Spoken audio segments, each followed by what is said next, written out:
What's going on, everyone? Welcome back to another week and another episode of Unscripted, where we bring you professionals from all walks of life. We touch on their backstory, their mindset, and how they navigate through adversity and opposition. I'm your host, Akeem Haynes. Before we get into this week's episode, do us a huge favor. Head to Apple Podcasts, Apple iTunes, Chartable.com, or Spotify, and leave a rating and review of the show. This small act goes a long way in moving the podcast forward. So this week on the show, man, we have an incredible episode for episode 101.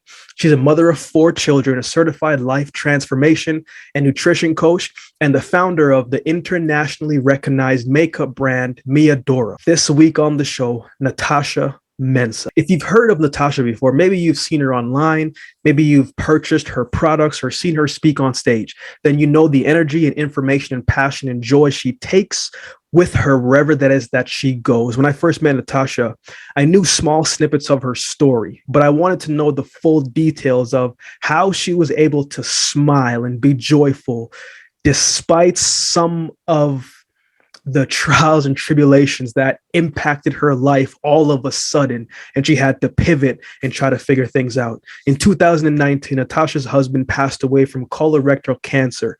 Immediately, her life was changed forever. This moment left her in a dark spot with 4 kids to raise, a business she wasn't qualified to run, a team that was depending on her, and trying to grieve the loss of her husband herself. Throughout this episode, Natasha takes us through the ups and downs of her journey, the good moments, the tough moments, the challenging moments, and how she's able to smile and live fully with purpose while raising her 4 kids.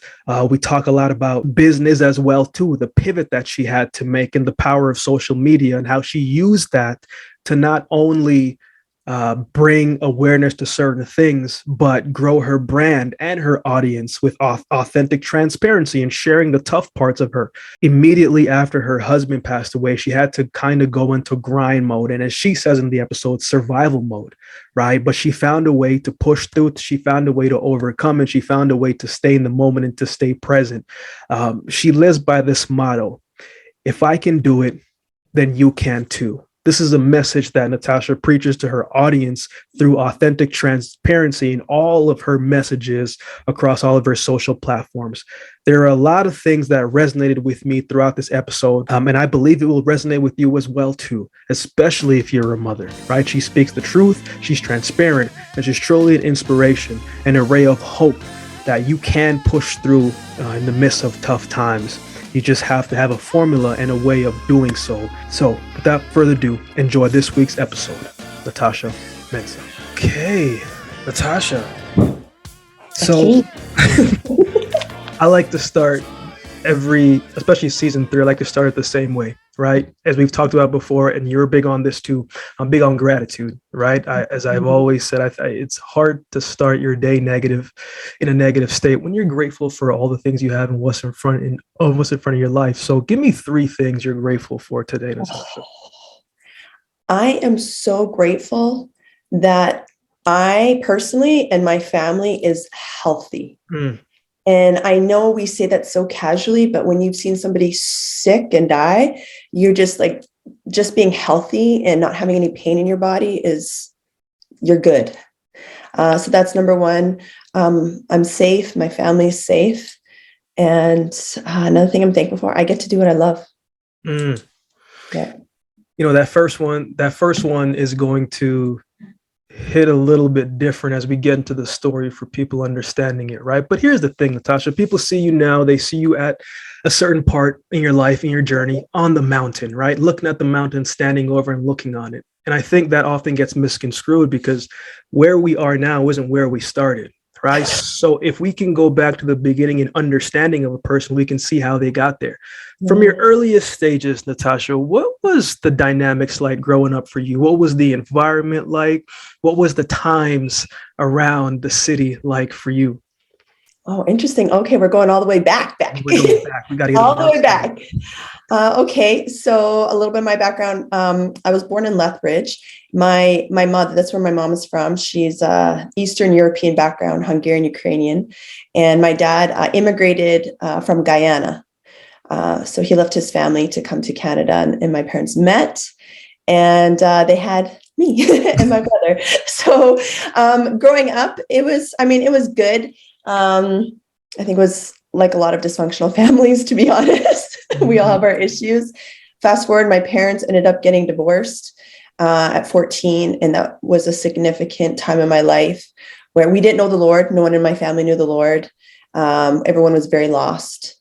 And it was a very horrible, really, really, really bad divorce that happened. A lot of ugliness that happened. And I was really, really lost, to be honest with you. It was a very dark time for all of us. And one day I stumbled into a church and I met the Lord.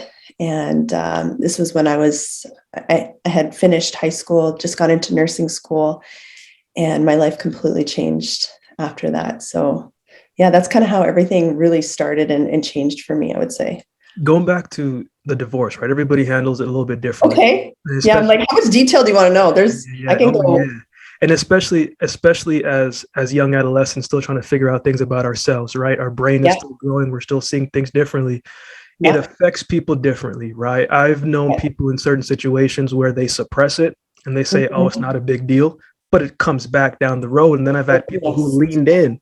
Which one were you? How did you deal with that? And did you understand, like what's going on here? Like, why are y'all doing this? Oh, it was horrible. I had no understanding.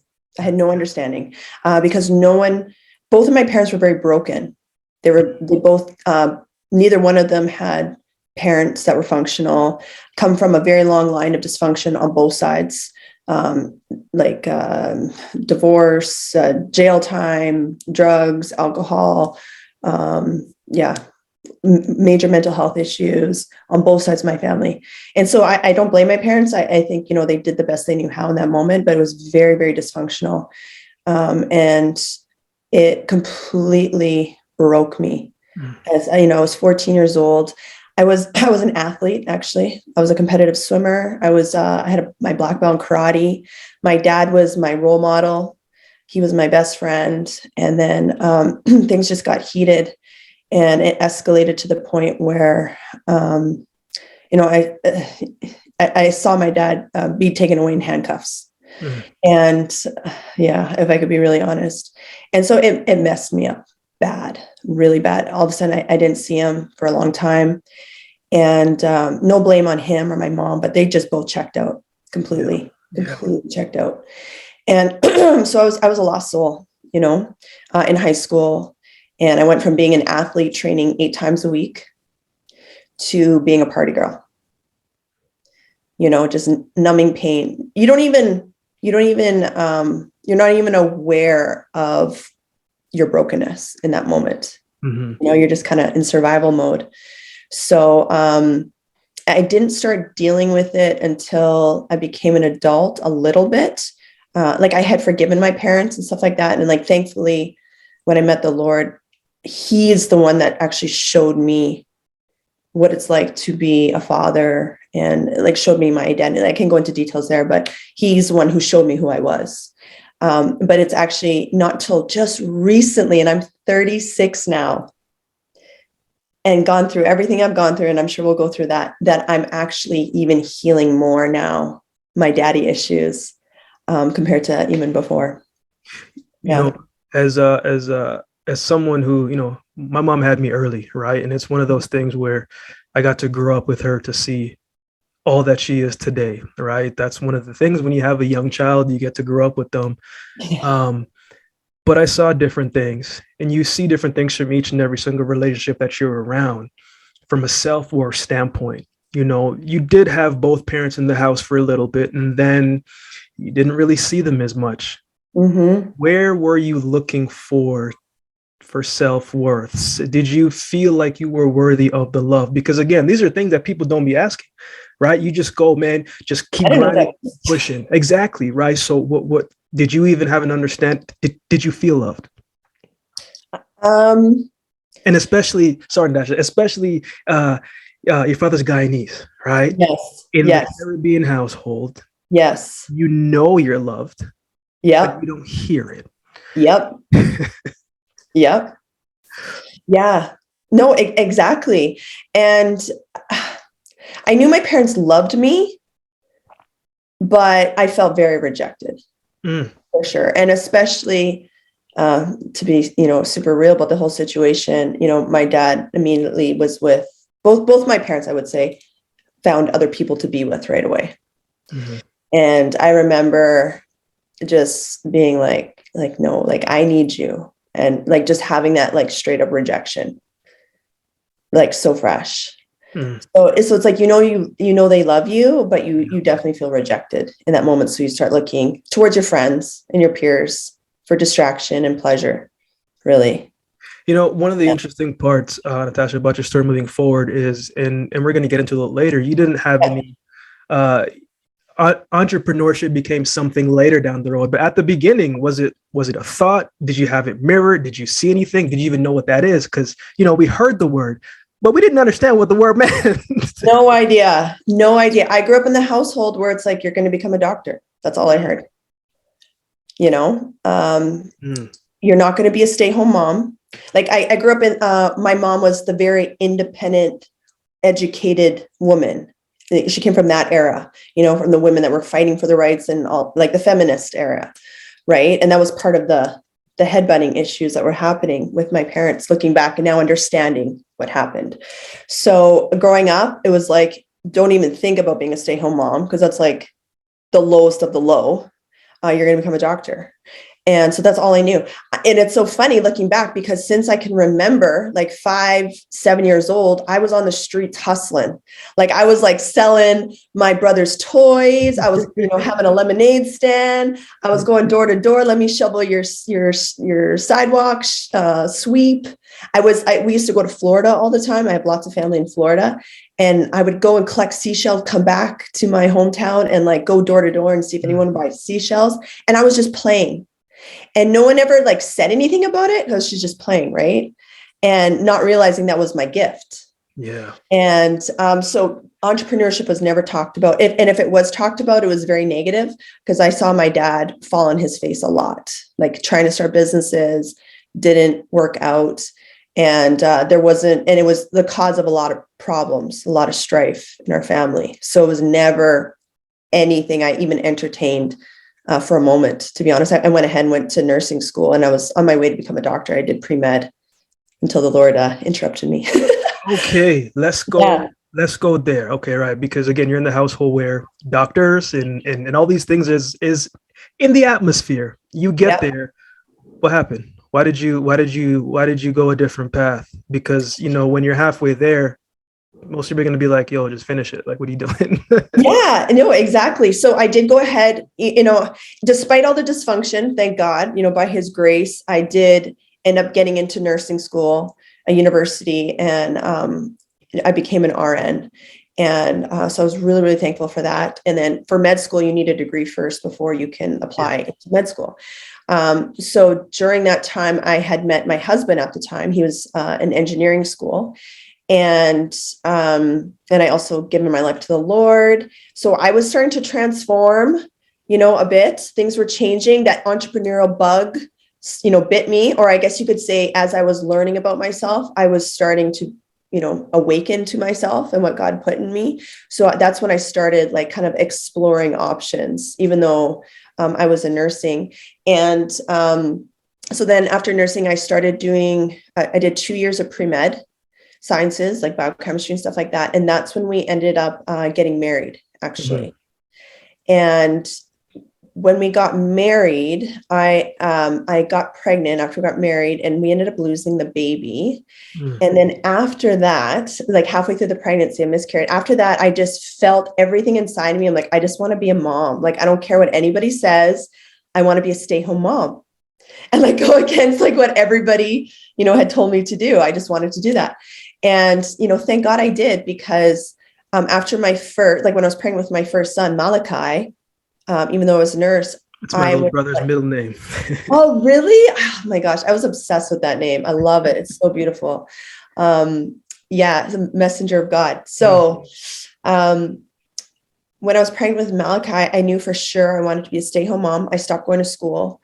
And while I was on mat leave, I really felt so strong in my spirit to start my own company, and do it all online. This was like before e-commerce was a thing, but I just could see it I just could see it. I could feel it. I didn't know what it looked like, but that's when I started diving and started basically teaching myself, marketing, business skills, looking at opportunities, like everything was completely self-taught during that time. And then it evolved from there.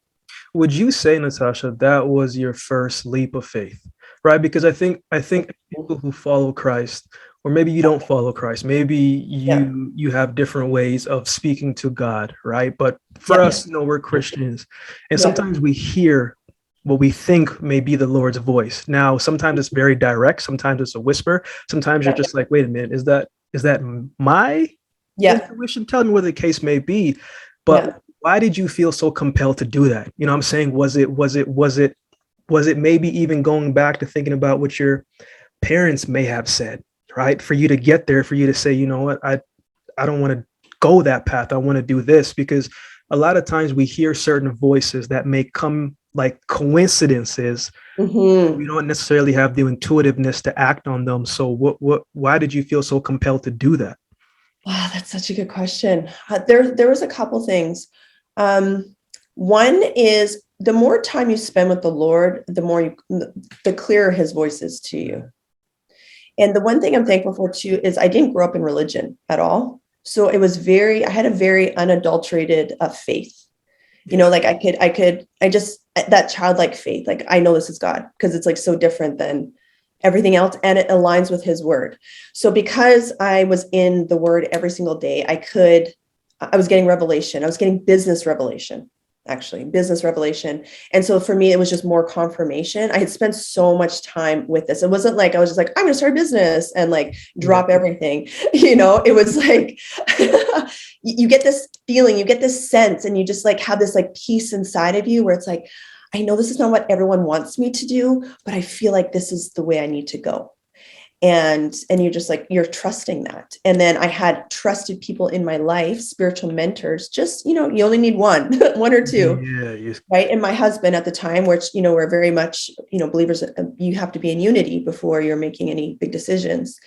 And so we're both in prayer about it. And so then it was just, I didn't care, to be honest, what anyone else thought at that point, because it didn't matter, to be honest. 100%, right? Because like my grandmother used to say, Akeem, if people don't take the time to get to know you and understand what you're talking about, why do you care what they say? And I never really understood that until I got older, and I was like, yeah, okay, this woman was way beyond her years. Right. But for the next couple questions, Natasha, we actually got to talk about Andrew. Yeah. What was he like? Right? Because I hear the name, I've heard bits and pieces of it. Yeah.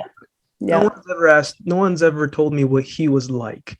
Yeah. Who knows him better than you, right? Like what was he like? Yeah. Wow. So I met Andrew. He was 22. I was 18 when we met. So we were together. It was coming on 15 years before he passed away. So we really grew up together a lot.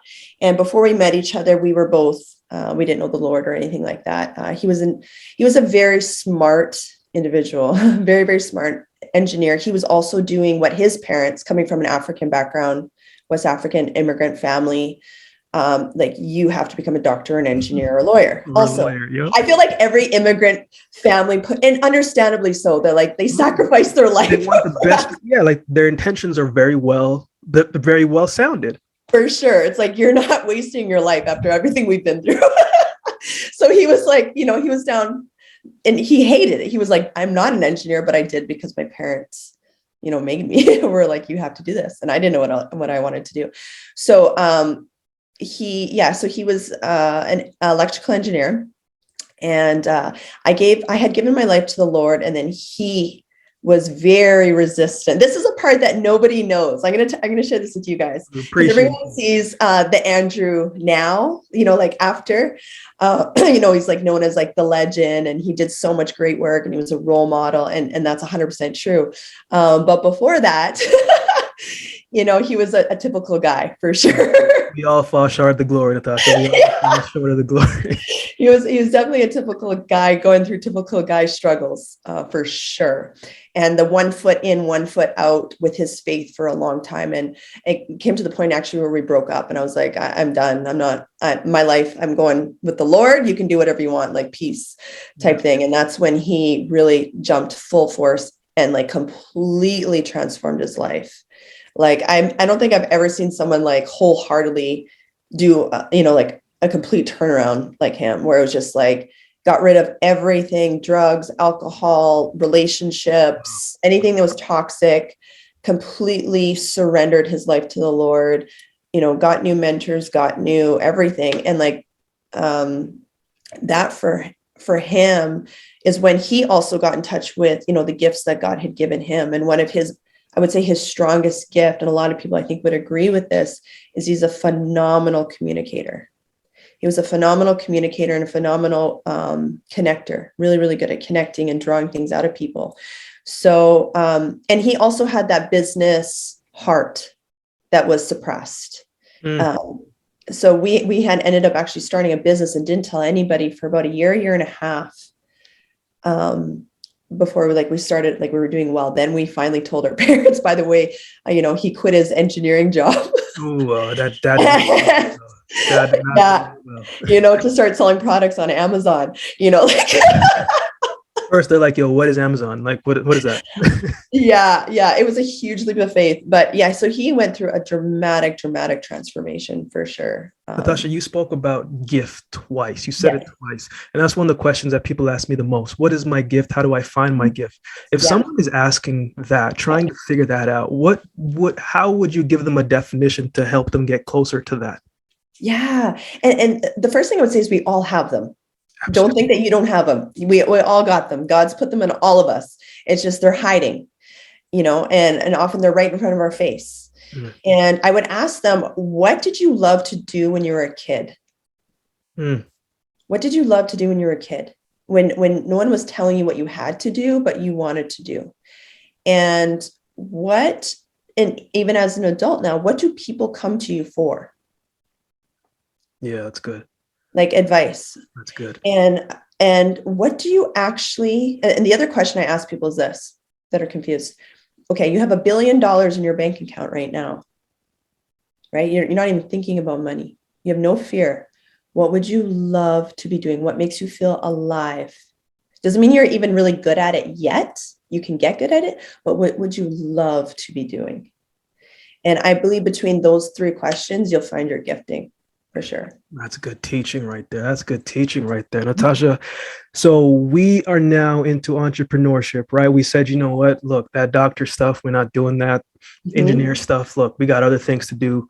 Yep. But now we got to establish it, right? And I think one of the biggest things that stops people from pursuing certain things, right, is when it doesn't line up in the time frame that they want it to, right? You start something for 2 weeks or a month or 2 months, and you're just like, I'm not seeing any progress. Like, what's going on here?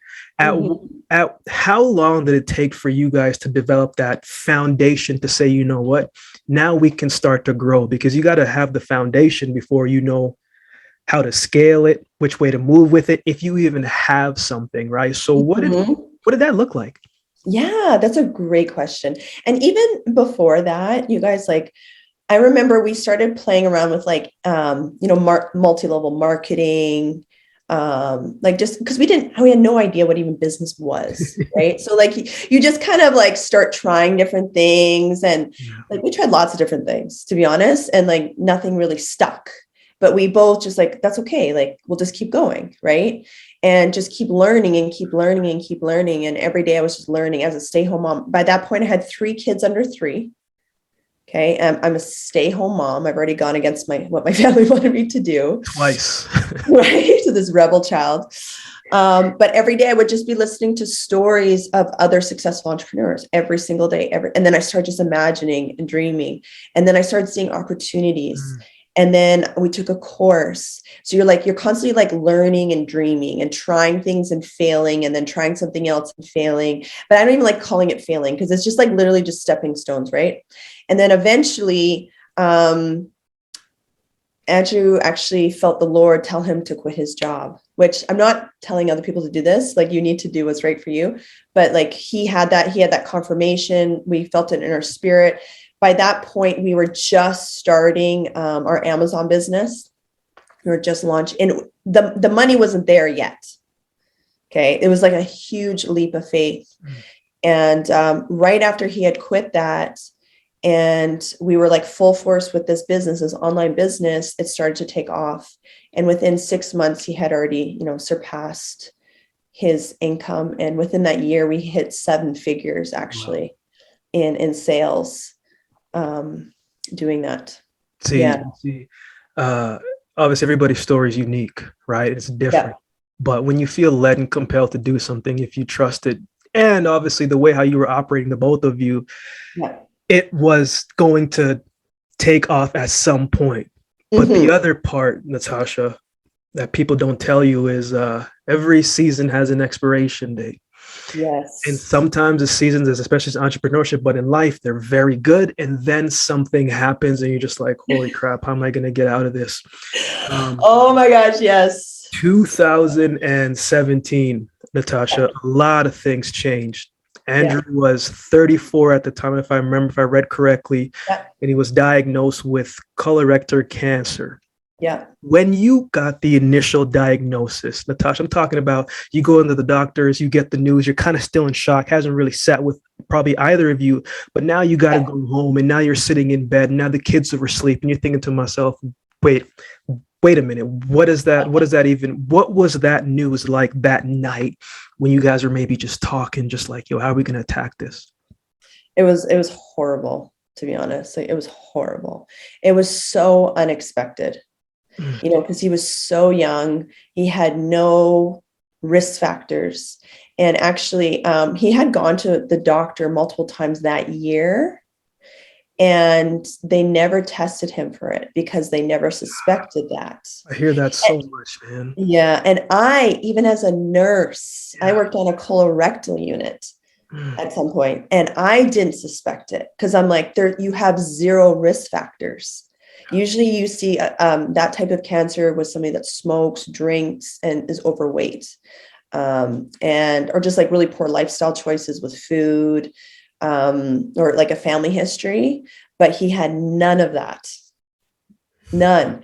So we were in such a state of shock. Like, we had our daughter was 1 at the time. She was still like, we're still carrying her in a car seat, around, like, she was so little.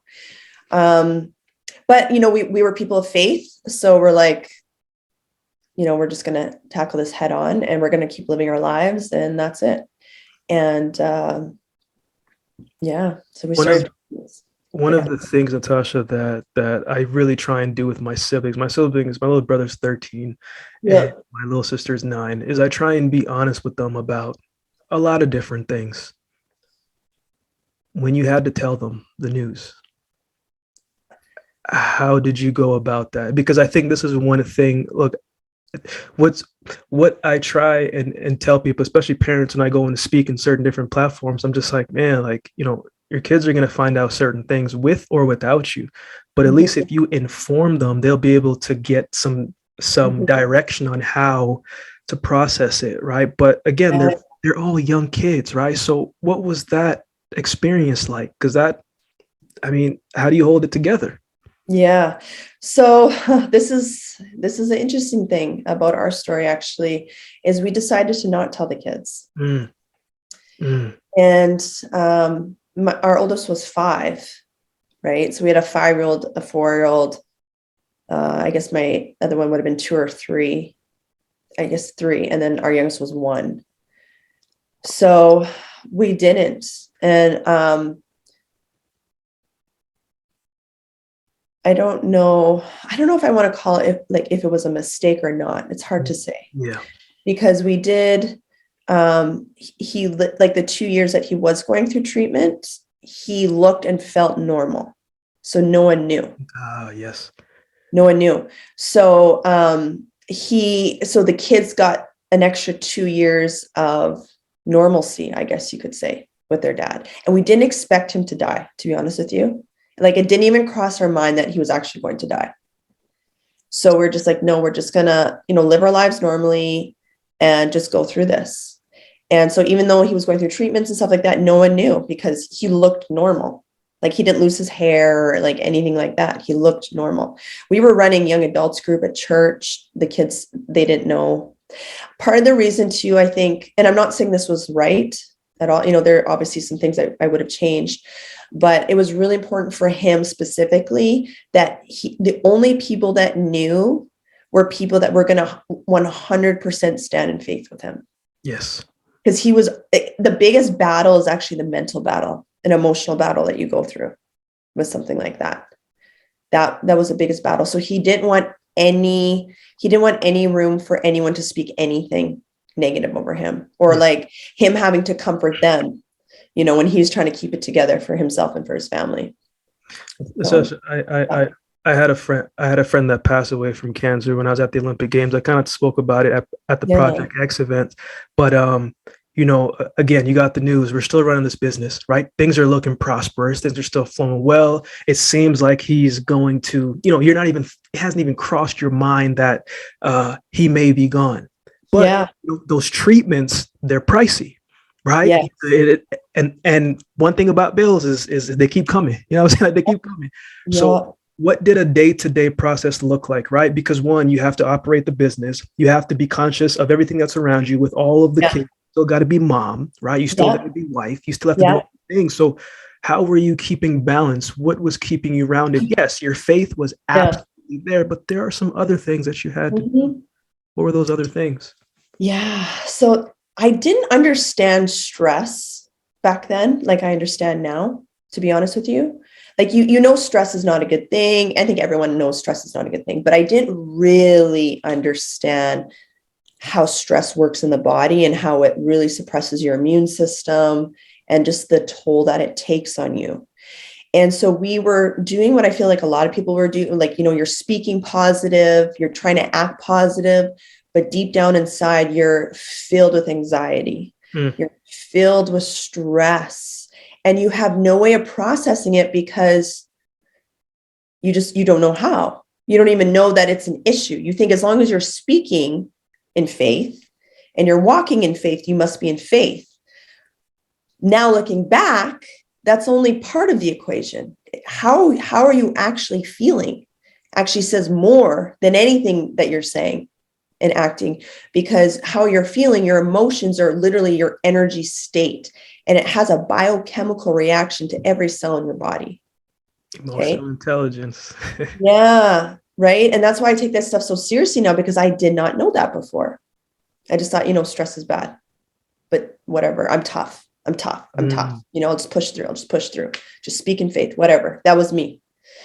And what happened was, because I was internalizing so much stress and not even realizing it, because I was in survival mode, right? Like, your brain is in survival mode at that point. And so I'm just like taking care of my kids, taking care of my husband at the time. I was basically his caregiver.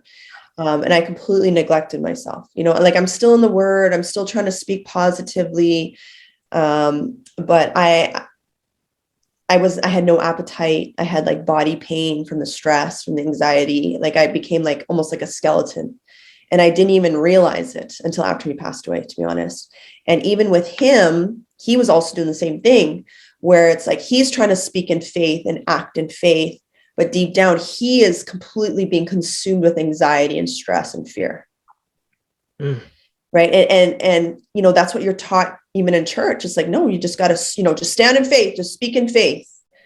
Right. But it's really inside, you're being eaten up, right, by the stress. And I could see, because he was trying, his main focus was keeping our business alive, right, to pay for bills. And we're at the point where we started paying for private treatment, which there were some days where we had to choose between, restocking on inventory or paying for the next cancer treatment. And so there'd be periods of time. And if you have a business, you understand, if you have no stock, you have no money, you have no sales.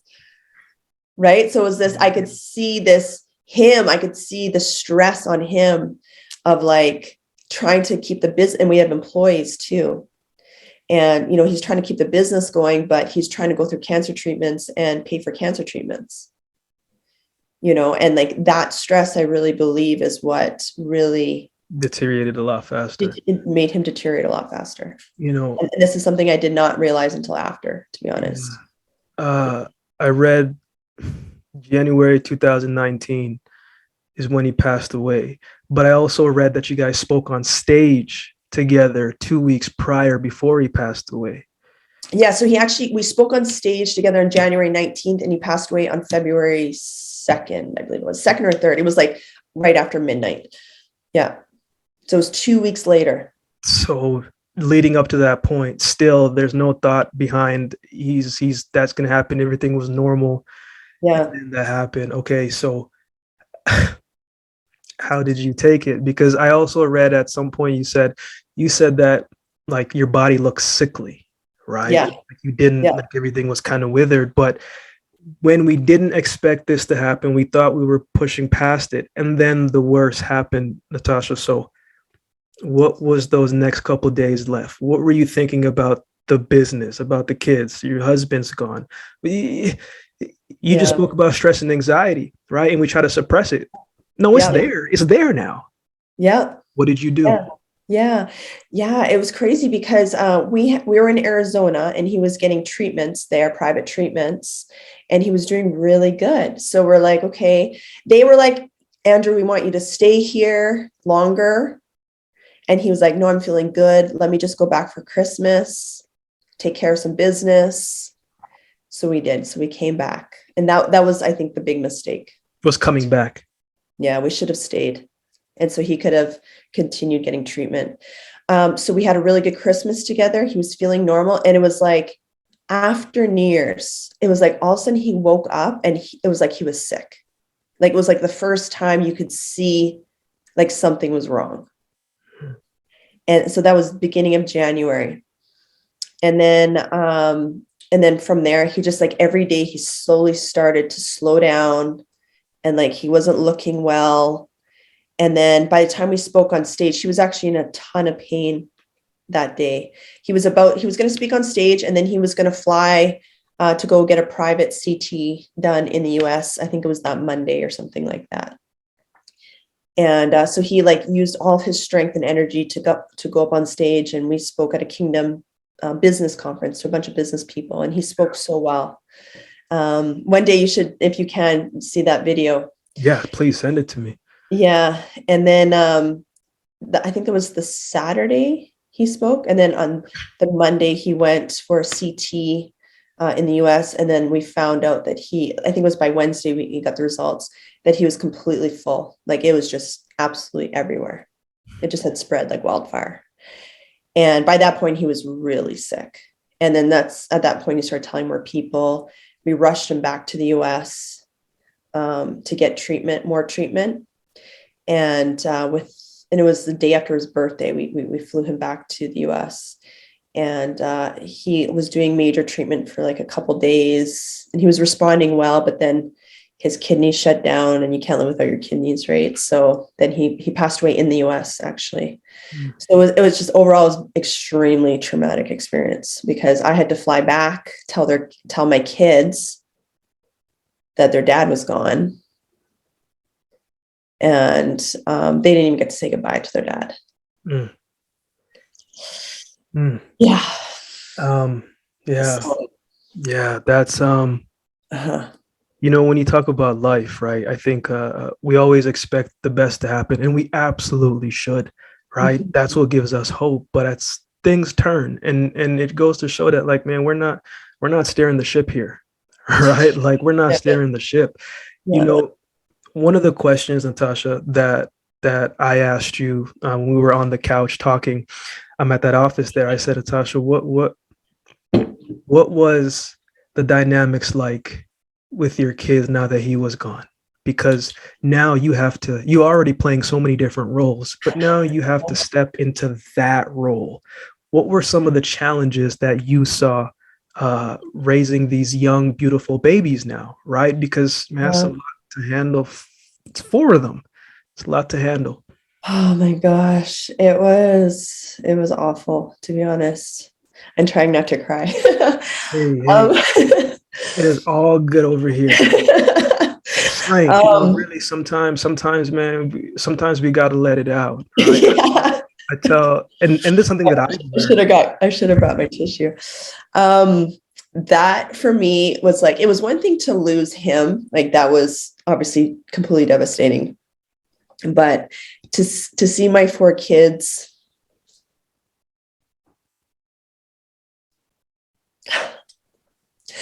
to know that my 4 kids aren't going to have their dad anymore.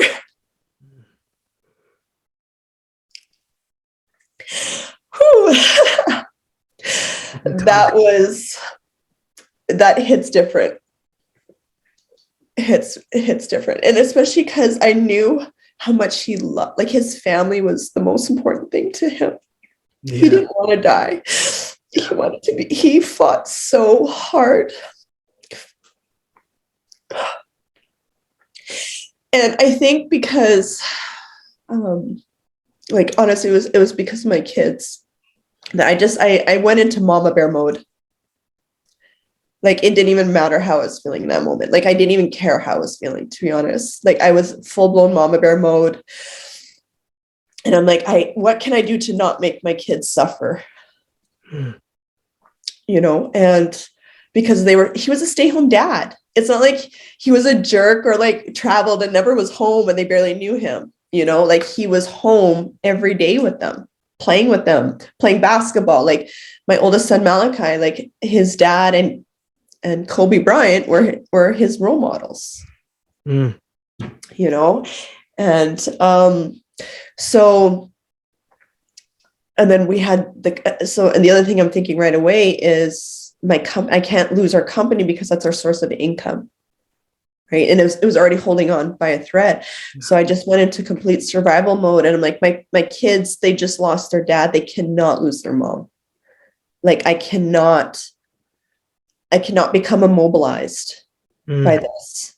Like so many people are, and understandably, they're like, Natasha, sell the business. Like they're preparing me, if you need antidepressants, like, it's going to be like basically preparing me to be a woman that was going to now be in a state of depression and lost. And I'm like, that's not my story. I can't do that to my kids. So, that's one of the things that I respect so much about you, Natasha. And I was looking for you at the event to tell you, but you had already left. But I'm tired. Going home to my kids. I get it. Trust me. Because everything that you share with people, everything that you say, right? Everything that you speak about, everything that people see, there are people out there who, to be quite honest, are just talking a good game. They aren't that person, right? And so I'm just like, man, I have to have Natasha on because when people can see the wholeness of the person, right? When you can see, look, you walk the walk, you talk the talk, that this isn't just something that is a game to you. Like you mean what you say. Because when we talk about joy, right? Yeah. Everything that you've been through, you're still joyful, you're still smiling, you're still dancing, you're still cheerful. But that's not an easy thing to do. And as you spoke about in Project X, emotional intelligence. Yeah. So if you had to break that down, Natasha, as you did eloquently a couple weeks ago, how does a person get from fighting stress and anxiety and depression in those states to moving in the spirit and the sense of joy where you can smile, where you can keep going? What does that even look like? Yeah. This is the blessing in disguise that came from it, because I was so much like everybody else, where you're like, you're supposed to be joyful. You're supposed to be, happy and positive. Like it's something you're supposed to be. But that's not why I became that way. I was in survival mode, right? So in my mind, I'm thinking, what do I need to do to survive? to survive. And not only to survive, but to thrive, right? Because I had been suffering for the last few years with anxiety and stress. And, the positive thinking affirmations, those are great, but there's got to be more to the story. And then I remember thinking to myself, one of the first thoughts, because I'm cooking, I'm trying to I'm in a state of shock and I'm just like cooking and thinking, Like, how am I going to do this? Right. And I remember thinking, okay, one of the first things I need to do, and this was like an instinct thing. It's like, I need to feel better. Like I need to do something I need to get a control of my emotions, because I can't be crying every 2 seconds. Right. Like I can't, like I need energy to get out of bed. I need to be able to, like the stress of the business, like it was so overwhelming. I can't even explain to you how overwhelming it was, because I hadn't been the one running it. There was so much like administrative stuff and financial stuff and so many things that I had never done because he was responsible for. And all of a sudden I have that on my shoulders in addition to everything else in my life. So I was like, okay, the one thing I know I need to learn is how to get control of my emotions. So I wasn't thinking emotional. Oh, I need to be emotionally intelligent. I didn't even know what the hell that was. I was just like, yo, how can I feel better so I can function? That's where I was at. Yeah. And then, so I started learning that, and I started and I still am a woman of faith and a word woman. Like I'm in the word every single day. And I knew a lot of it, like head knowledge, but I'm like, no, like I need deeper. I need the power right now. I don't need the head knowledge isn't going to help me right now. I need like power.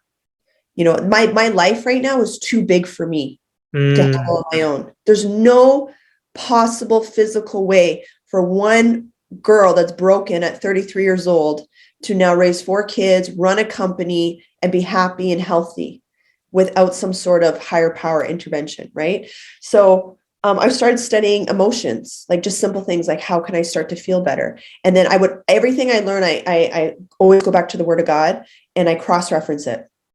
Do I see this in the word? I'm like, oh, that's what God means. That's what he's talking about. The joy is your strength, Anyway, so it's just like it happened, for about a year of just like every single day, just studying about emotions, studying how to get your mind right, how to, recreate a new life for yourself.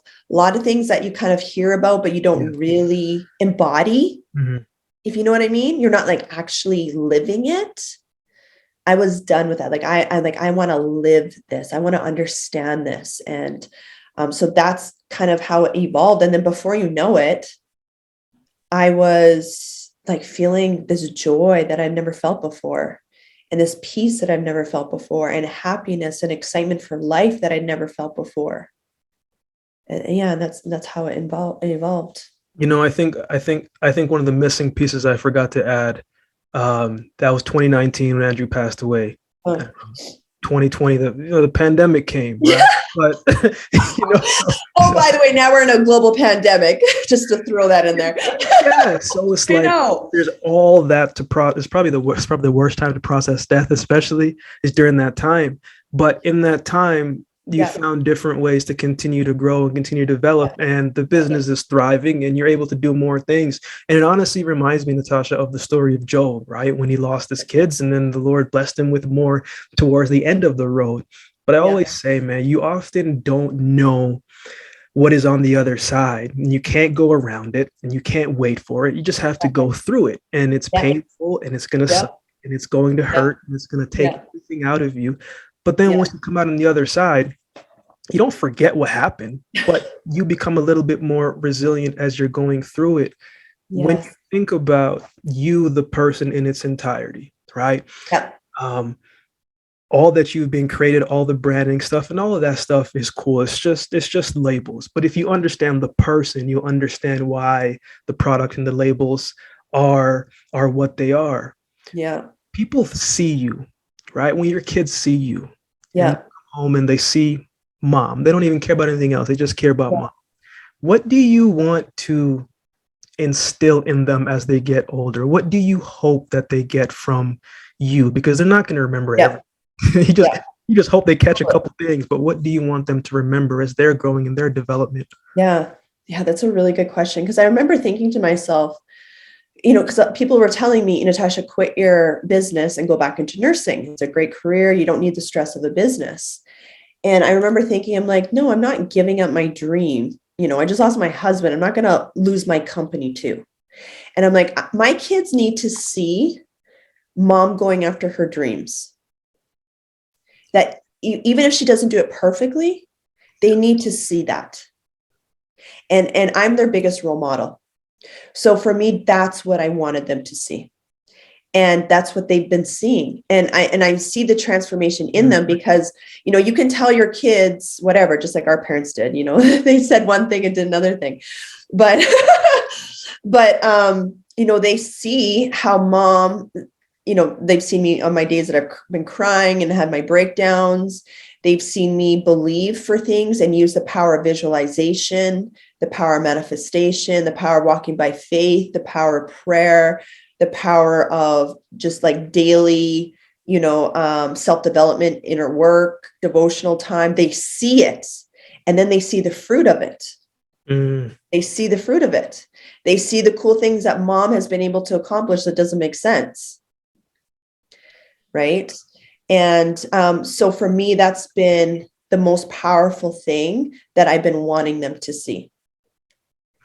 This you're giving small snippets for people, and to get the full deal, they obviously got to come to you, right? Yeah. And to get that expanded. Natasha, before we close out, I want you to do two things. One, obviously, tell us the best way for people to keep in touch with you. I know you have a wellness.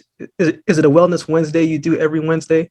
Yeah. So I have a beauty wellness brand. Yes. And so we sell, like I have physical products, makeup products, wellness products for women and stuff. But one thing that I've been doing, and this is really how my business turned more into a passion project, where I've really aligned it with what I'm truly passionate about. And also so I can share these sorts of things with anyone else that's like struggling and wanting to have their own, you know, transformation. So on Wednesdays, I live stream now on TikTok for Wellness Wednesdays. I do home workouts on Saturdays. But if they want to like get in touch with me, they can just DM me on Instagram. I would say would probably be the easiest way. Yeah, and if you do the workouts with Natasha, I mean, she's in great shape, right? So you just got to keep up, right? But yeah. I'm inspiring. You know what? My story is very sobering for people. So, you know, most people have a lot of excuses, especially moms. Like my audience is all moms, or not all, but mostly moms. And a lot of moms that have gone through a divorce or a loss also, or just, you know, just trying to figure out who they are again.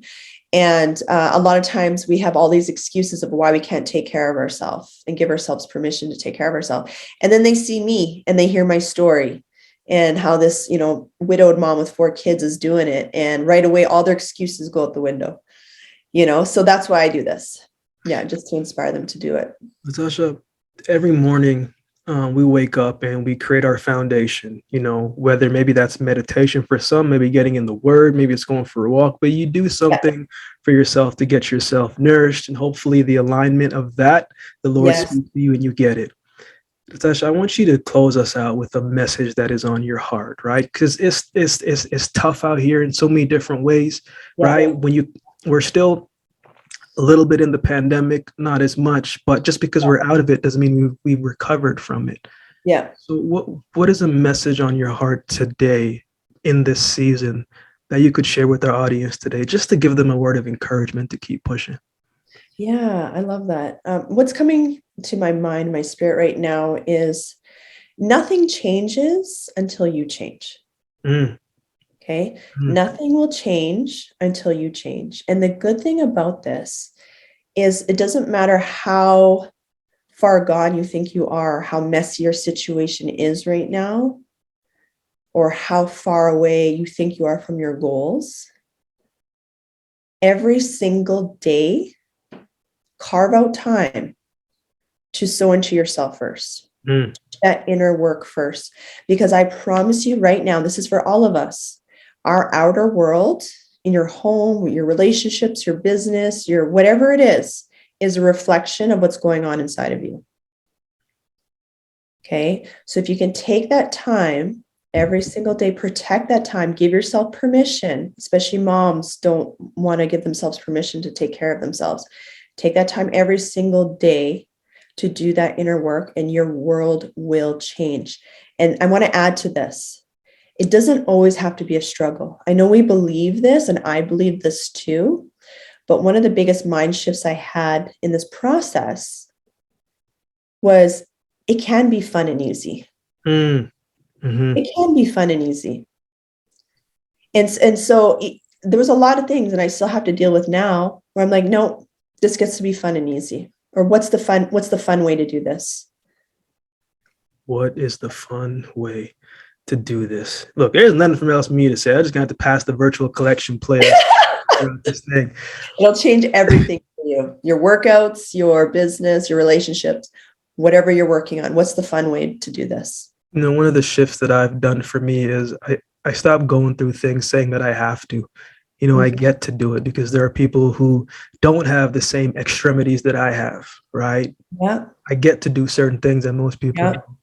don't. Natasha, thank you so much for coming on. Thank you so much for your time. We appreciate it. And as I've said before, so much love and respect for you, not because you're perfect, but because you got up when it was so easy to say, you know what, not today. And I think that's something that a lot of people can take from you because, you know, juggling 4 kids is a workout in its own, you know, but here you are still showing up. So Natasha, thank you so much for your time. Thank you.